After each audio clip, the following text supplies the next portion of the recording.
Captain Jake Morrison stood on the bridge of the UES Harmony, watching the burning remains of New Portland Colony through the main screen. The settlement that had been home to 40,000 humans was now nothing but twisted metal and ash. Smoke rose from the craters where houses and schools had stood just hours before. "How many survivors?" Jake asked his communications officer. 39,153 confirmed dead, sir," Lieutenant Carol Hayes replied, her voice barely steady. "The rest are missing or wounded." Jake's hands formed fists at his sides, but his face remained calm. He had learned to hide his emotions well over the past 3 years. The aliens were always watching, always testing human reactions.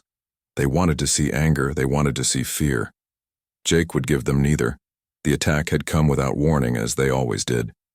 Zephyrian warships had appeared in orbit, around New Portland, fired their weapons for exactly 12 minutes, then jumped away. They called these probe attacks, testing how humans would respond to increasing levels of violence.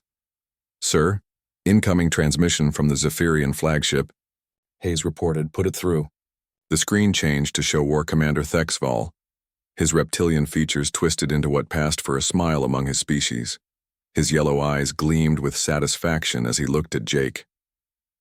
"Captain Morrison," Thexval said, his voice carrying the usual mocking tone. "I trust you received our message clearly. Your colony was becoming too prosperous. We cannot allow humans to grow too comfortable in space that rightfully belongs to superior species." Jake forced himself to remain still. "War Commander, New Portland was a peaceful agricultural settlement. They had no weapons, no military value. You murdered innocent families." "Murdered?" Thexval laughed, a sound like grinding metal. "We pruned weeds from a garden. Surely you understand the concept of natural selection, Captain. The strong survive, the weak perish. Your species seems determined to prove which category you belong to." "What do you want, Thexval?" "The same thing we have, always wanted. Your species needs to learn its place in the galactic order. You are prey animals pretending to be predators. Each day you delay accepting this truth, more of your colonies will burn." The transmission ended, leaving Jake staring at the smoking ruins on his screen. Behind him, his crew waited for orders. They all knew the routine by now. They would file a diplomatic protest with the Galactic Trade Federation. The Federation would express concern and promise to investigate. Nothing would happen. The aliens would attack again in a few months, each time growing bolder. "Sir," Hayes said quietly, "Admiral Stevens is requesting a secure channel." Jake nodded. "My ready room. Route it there." Jake walked to his private office behind the bridge and activated the quantum encryption system. Admiral Carl Stevens appeared on the small screen, his weathered face showing the strain of the past 3 years. Stevens had been playing the most dangerous game in human history, convincing the galaxy that Earth was weak while secretly building the most powerful military force the universe had ever seen. "I saw the reports from New Portland," Stevens said, without greeting. "How are you holding up, Jake?"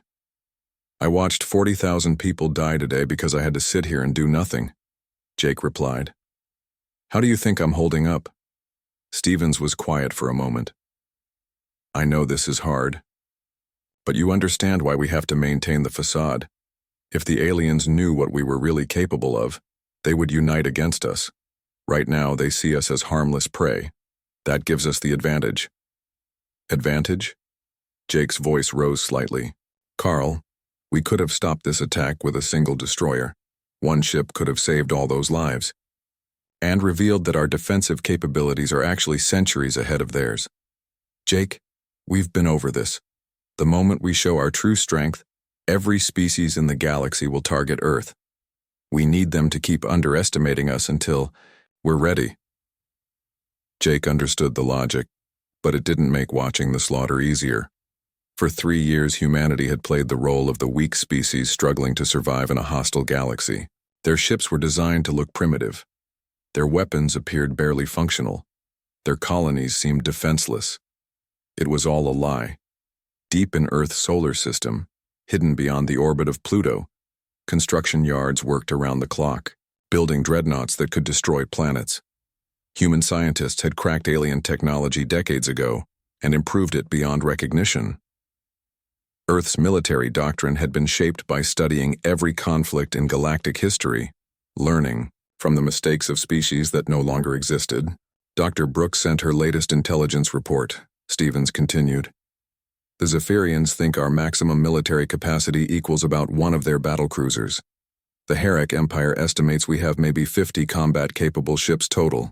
They have no idea we've been building a fleet of over 2,000 vessels. When do we stop pretending, Carl? Jake asked. How many more colonies have to burn? Soon, Stevens replied. President Clark is reviewing the final authorization for protocol. Omega, our intelligence networks are in place throughout alien space. Our fleets are positioned and ready. When we drop the mask, Jake, we'll make sure these attacks never happen again. Jake looked back toward the bridge where his crew continued monitoring the rescue operations at New Portland. Good people were dying because humanity was playing a long game that required short-term sacrifices. It was the hardest thing he had ever done, but Jake understood the stakes. If they revealed their strength too early, the galaxy would crush Earth through sheer numbers. But if they waited too long, there might not be enough human colonies left to save. The Zephyrians are planning something big, Stevens added. Dr. Brooks intercepted communications suggesting a major assault within the next few months. They think they've tested us enough to know our limits. They're wrong, of course, but they don't know that yet. Let them come, Jake said quietly. I'm tired of watching monsters pretend to be civilized while we pretend to be weak. Stevens smiled grimly. Soon, Captain. Very soon we'll show the galaxy what humans look like when we stop pretending to be anything other than what we really are. The transmission ended, leaving Jake alone with his thoughts and the weight of 40,000 deaths on his conscience. Outside his window, the stars looked peaceful and distant, hiding the truth that humanity had learned over 3 brutal years of alien attacks. The galaxy was not a civilized place. It was a hunting ground where the strong devoured the weak. The aliens had made one critical error in their calculations, though. They had assumed that because humans acted civilized, they were weak. They were about to learn the difference. Ambassador Kate Williams walked through the corridors of Kepler Station, her footsteps echoing in the vast alien structure. The neutral space station orbited a dead star at the edge of known space, serving as the meeting place for the Galactic Trade Federation. Today, 5 of the most powerful alien species were gathering to discuss what they called the human problem. Kate carried herself with the careful posture of someone trying to appear confident while actually terrified. It was an act she had perfected over 3 years of diplomatic service. The aliens needed to see her as desperate, isolated, and weak. They could never suspect that every word spoken in these halls was being recorded and transmitted back to Earth's intelligence networks. She entered the main council chamber, a circular room with seats arranged to show the hierarchy of galactic power. The 5 alien delegations sat in positions of honor, while Kate's single chair was placed in the center like a defendant awaiting judgment. War Commander Thexval was there, representing the Zephyrian collective. His reptilian features showed satisfaction as he watched Kate take her seat. General Korthak of the Herrick Empire lounged in his massive chair, his bear-like form covered in ceremonial battle scars. The crystalline hegemony's representative, Shard Speaker Vexchi, shifted colors slowly as her crystalline body reflected the chamber's lights. Trademaster Yulok of the Nexari Guild studied Kate with multiple eyes, calculating profit margins from human suffering. Finally, the Vorth Republic had sent Counselor Drevik, whose insect-like features twitched with barely contained aggression. The emergency session is now in order, announced the station's AI moderator. The topic for discussion is the proposed redistribution of human-occupied space among the founding members of the Galactic Trade Federation. Kate's stomach clenched, but she forced her expression to remain neutral. They were talking about dividing human space as if it were already conquered territory. If I may, Kate said, raising her hand hesitantly. Surely this discussion is premature. Humanity has committed no crimes against the Federation. We have followed all trade agreements and territorial accords. General Korthak laughed, a sound like boulders grinding together. Crimes. Little human, your very existence is a crime against natural order.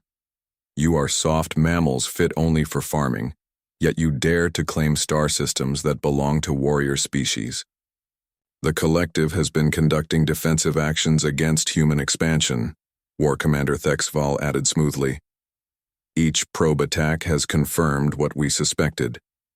Humanity possesses no significant military capability. Your colonies burn easily, and your ships flee at the first sign of real opposition. Kate let her voice shake slightly. Please, we only want peace. Our colonies are farming communities, research stations, small trading posts. We pose no threat to anyone. Shard Speaker Vexchi's form shifted to deep red, indicating amusement among her species. Threat? No, human Kate Williams. You are no threat. You are resources waiting to be harvested. Your worlds have good soil, clean water, useful minerals. Your people can be put to work in our industries. The question, Trademaster Ulok interjected, is how to divide these resources fairly among the Federation powers. The Nexari Guild proposes a simple solution based on current trade volumes and military contribution to Federation security. Kate activated the hidden recording device built into her diplomatic badge. Everything they said was being transmitted through quantum channels to Fleet Admiral Tony Garcia, who was positioning Earth's true military assets throughout alien space based on these intelligence reports. The Vorth Republic claims the 3 systems closest to our border. Counselor Drevik clicked in his species' rapid language. Our hive ships need new breeding grounds, and human worlds will serve perfectly once the current inhabitants are relocated. Relocated? Kate asked, letting horror creep into her voice. To more suitable employment, General Korthak said casually. Humans are excellent manual laborers once properly motivated. The Herrick Empire has extensive mining operations that require dedicated workers. Kate's hands trembled slightly, though not entirely from acting. Even knowing this was part of humanity's deception, hearing aliens discuss enslaving her species so casually was disturbing. The crystalline hegemony will take the outer rim systems, Vexchi announced. We require the rare metals found in those asteroid fields. The human colonies there can continue operating under our supervision, providing us with 70% of their output. War Commander Thexval spread a holographic map of human space across the center of the room. The collective proposes to conduct joint military exercises near the human home system within the next month. This will serve as a final demonstration of Federation resolve. Once the humans understand their situation completely, they will accept our terms peacefully. Kate leaned forward, playing her role perfectly. Please, surely there must be some accommodation. Humanity has much to offer as equal partners in the Federation. The aliens looked at each other and began laughing. The sound filled the chamber. Reptilian hissing, grinding roars, crystalline chiming, chittering clicks, and wet gurgling. To them, the idea of humans as equals was the funniest joke they had heard in years. Equal partners? General Korthak wiped tears from his eyes. Small human, your entire species combined could not defeat a single Herrick battlecruiser. We have studied your military responses for 3 years. Your maximum capability appears to be roughly equivalent to one of our escort frigates. Kate transmitted that assessment immediately. The aliens had concluded that Earth's total military power was less than 1% of what humanity actually possessed. The miscalculation was so enormous, it would have been funny if 40,000 people hadn't died for it at New Portland. The joint military exercise will consist of 800 vessels from all 5 Federation powers, Thexval continued. We will position them at the edge of your solar system and request your unconditional surrender. When you comply, the transition of power will be peaceful and efficient. And if we don't comply? Kate whispered. Counselor Drevik's mandibles clicked together in what passed for a smile among his kind. Then we will demonstrate why resistance is futile.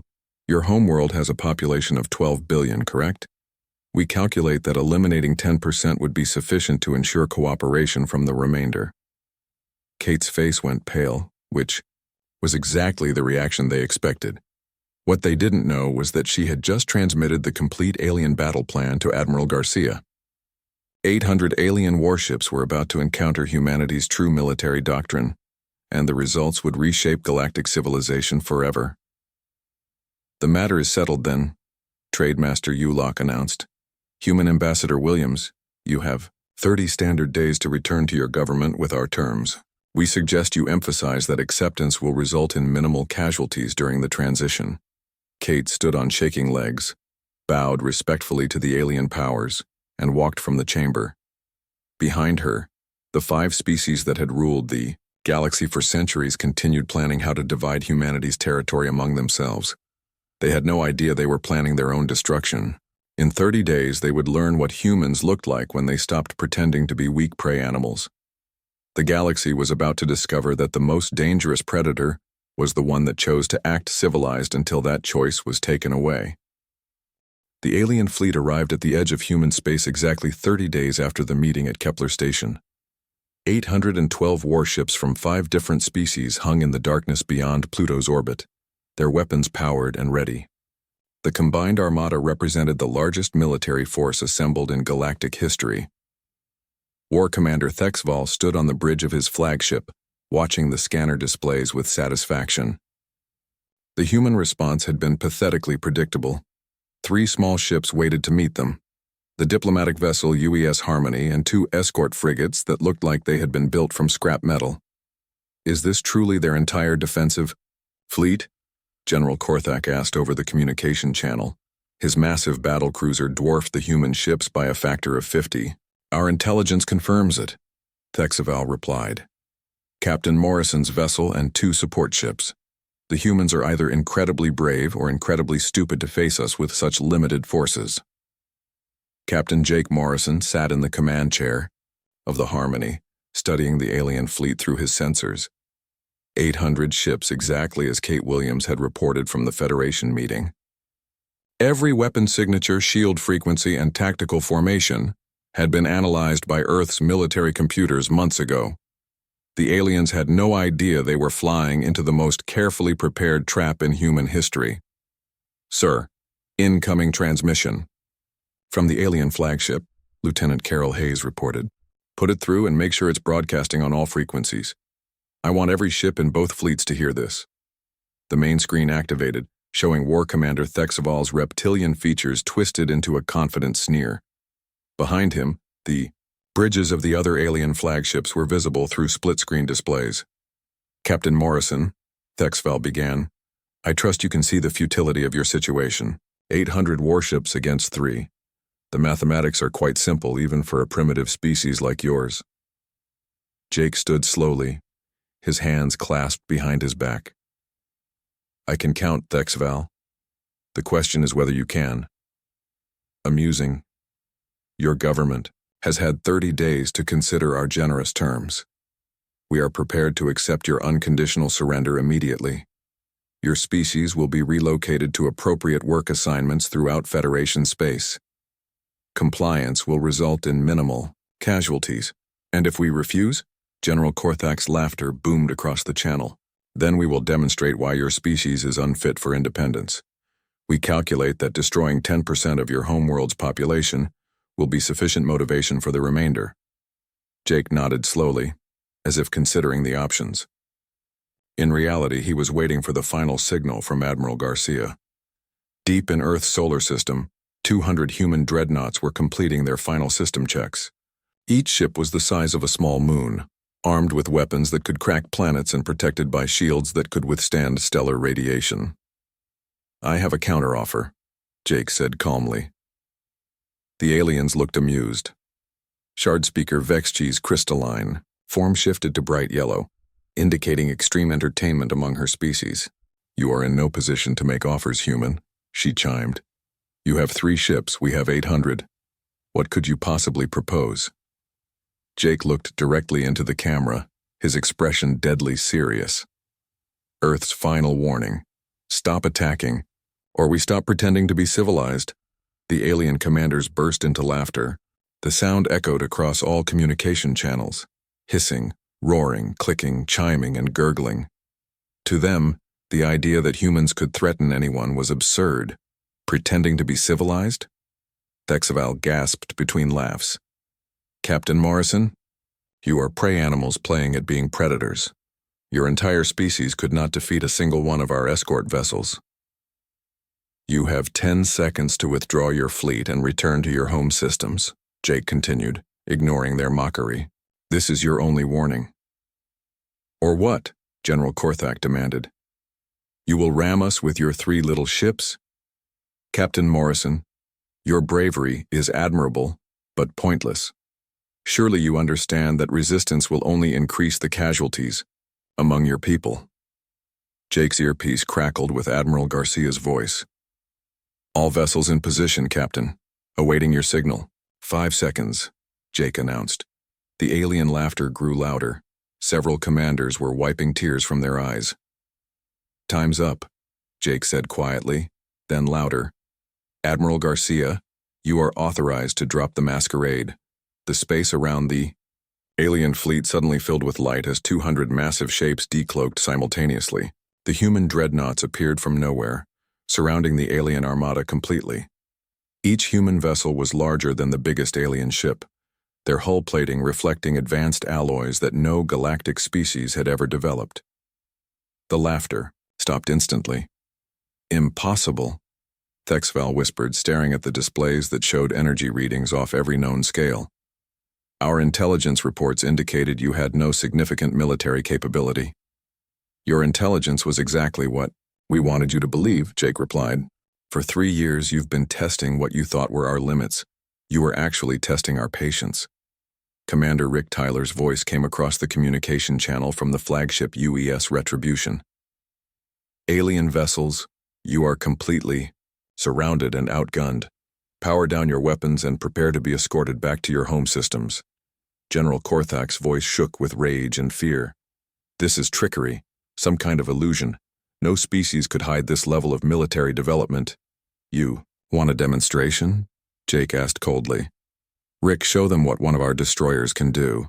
The smallest human warship in the formation, barely larger than an alien cruiser, fired a single shot at a Zephyrian battle group. The weapon was invisible to alien sensors, striking without warning. 6 alien warships simply ceased to exist, converted to expanding clouds of superheated gas in less than 3 seconds. The alien fleet tried to retreat, but found their jump drives non-functional. Human quantum interdiction fields had trapped them in the system, preventing any escape. What are you? Shard Speaker Vexici asked, her form now shifting rapidly through colors that indicated extreme distress. We're what you made us pretend not to be, Jake answered. For 3 years we let you think we were weak because we hoped you would choose to be civilized. You chose to be predators instead. Now you get to learn what that word really means. Admiral Garcia's voice filled the communication channel, addressing the trapped alien fleet. You have spent 3 years attacking our colonies, murdering our civilians and planning to enslave our species. You mistook our restraint for weakness. You mistook our civilization for inability. You were wrong on both counts. The alien commanders sat in stunned silence, finally understanding the scope of their miscalculation. They had been poking what they thought was a sleeping sheep, only to discover it was actually a dragon that had been choosing not to burn them alive. The galaxy is about to learn a new lesson, Jake said, looking at the 800 alien ships, trapped helplessly in human weapons range. The most dangerous species isn't the one that acts like monsters. It's the one that chooses not to, and can change that choice at any moment. The news of humanity's true military power spread across the galaxy like wildfire. Within hours, every major species had received the recordings from the confrontation at Earth's border. The images of massive human dreadnoughts appearing from nowhere sent shockwaves through civilizations that had ruled space for thousands of years. Colonel Amy Patterson led her Special Forces team through the corridors of a Herrick military station, moving like ghosts through defenses that had been considered impenetrable. Her soldiers wore armor that bent light around them, making them nearly invisible to alien sensors. They had been studying Herrick security systems for 3 years, waiting for this moment. Target acquired, whispered Sergeant Dan Kelly through the team's communication system. General Vorlak is in the command center, just like Dr. Brooks predicted. Amy smiled behind her helmet. Lisa Brooks had done more than just pretend to be a naive researcher. For 3 years, she had been mapping every alien military installation, recording guard rotations, and identifying key personnel. The aliens had welcomed her warmly, never suspecting that the friendly human scientist was actually Earth's most dangerous spy.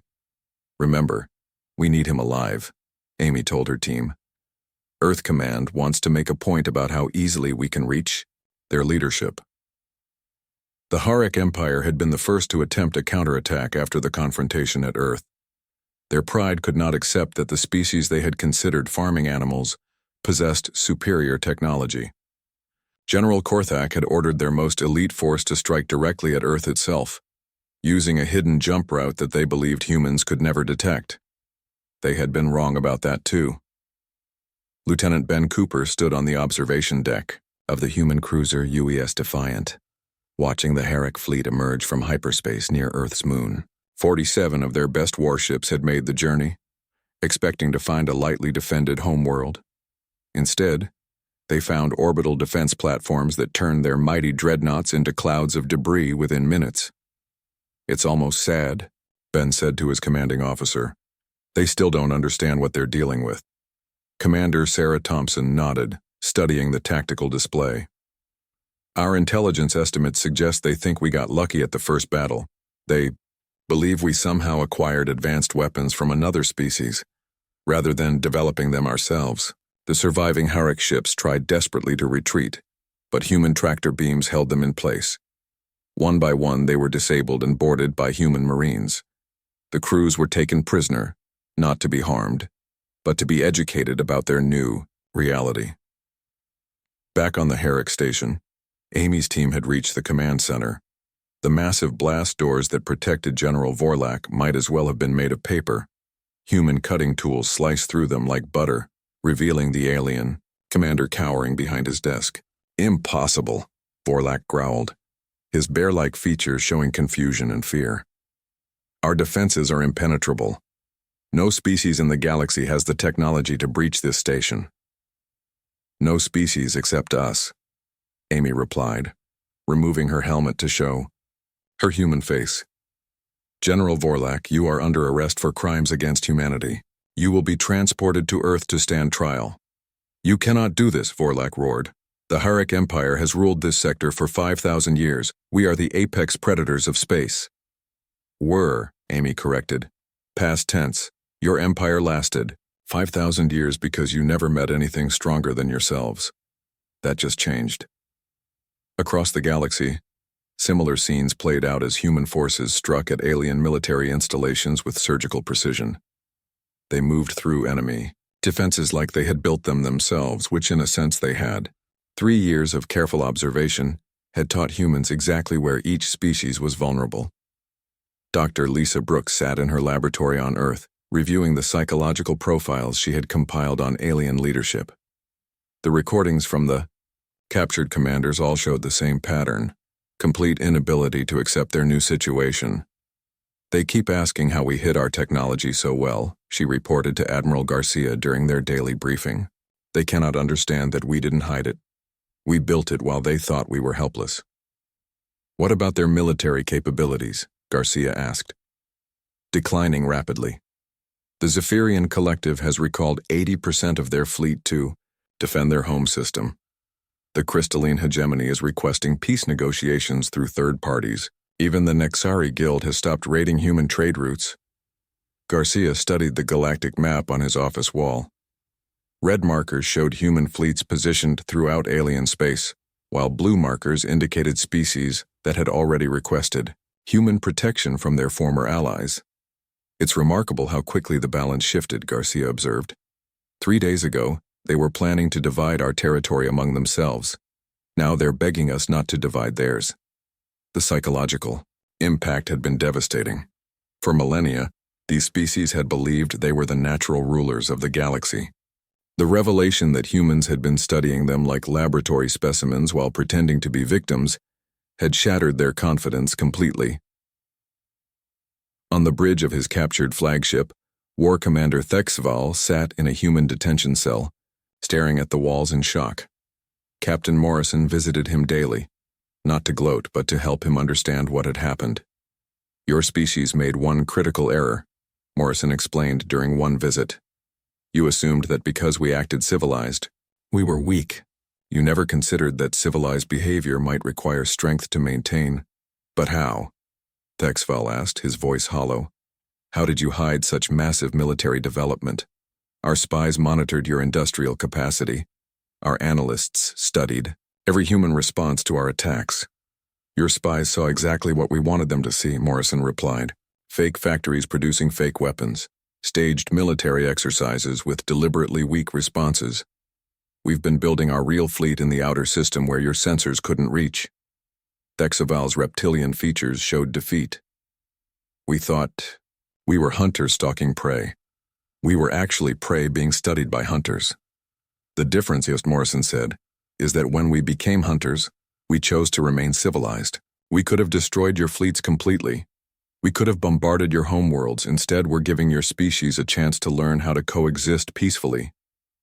The galaxy was learning that humanity's greatest weapon wasn't their advanced technology or superior tactics. It was their ability to understand their enemies better than their enemies understood themselves. The aliens had spent 3 years believing they were testing human limits, never realizing that humans were testing their psychology, studying their weaknesses, and preparing for the moment when the masquerade would end. Now that moment had arrived, and the galaxy would never be the same. The species that had ruled through fear and violence were discovering what it meant to face opponents who had chosen to be something better, until that choice was taken away. 3 months after humanity's final warning, President Susan Clark stood before the rebuilt Galactic Council chamber on Earth. For the first time in galactic history, alien ambassadors had traveled to the human home world. The massive chamber, that had once hosted only human diplomats, now welcomed delegates from across the galaxy, all seeking audience with the species they had underestimated so completely. War Commander Thexval sat in the section reserved for former military leaders, his reptilian features showing the weight of his new understanding. Beside him, General Korthak stared at his massive hands, no longer the confident predator who had laughed at human weakness months before. The other alien commanders who had survived the transition sat nearby, all bearing the same expression of defeat and confusion. The old galaxy is dead, President Clark began, her voice carrying to every corner of the chamber. For thousands of years, your species ruled through fear and violence. You divided the weak among yourselves and called it natural order. You saw kindness as weakness and peace as surrender. Ambassador Kate Williams sat in the front row, no longer playing the role of the desperate human seeking mercy. Her true position, as Earth's chief intelligence coordinator, had been revealed to the galaxy, along with the extent of her information gathering over the past 3 years. The aliens who had mocked her pleas for peace now knew she had been recording their every weakness. We gave you every chance to choose civilization, Clark continued. We offered trade instead of conquest. We sought diplomacy instead of dominance. We showed you what it looked like when a powerful species chose to be something better than apex predators. Trademaster Ulok of the Nexari Guild shifted nervously in his seat. His species had built their economy on raiding weaker civilizations and selling the survivors as slaves. That business model had become impossible overnight when humanity revealed that they could appear anywhere in the galaxy within hours. You chose to see our restraint as inability, Clark said, her voice growing harder. You mistook our preference for peace as proof that we were incapable of war. You decided that because we acted civilized, we must be weak prey animals suitable for farming. Captain Jake Morrison entered the chamber, now wearing the uniform of a proper military commander, rather than a diplomatic vessel captain. Behind him walked Admiral Garcia and Colonel Patterson, representing the military forces that had reshaped galactic civilization in 3 months. The result of your choices is the galaxy you see today, Clark announced, gesturing to the holographic display that showed current territorial boundaries. The Zephyrian Collective now controls 12 systems instead of 47. The Harik Empire has been reduced to their home system and 2 mining colonies. The crystalline hegemony maintains control over their core worlds only because they surrendered immediately. Shard Speaker Vexchi's crystalline form had remained a dull gray since her arrival on Earth, indicating deep depression among her species. The hegemony had ruled over 200 systems for millennia. Now they governed 15, and only because humanity allowed it. But this is not a story of conquest, Clark continued, her tone softening slightly. We are not the Herrick Empire, seeking to dominate through fear. We are not the Zephyrian Collective, viewing other species as resources to be harvested. We remain what we have always chosen to be, civilized. Dr. Lisa Brooks entered the chamber carrying a data pad containing psychological profiles of every major alien species.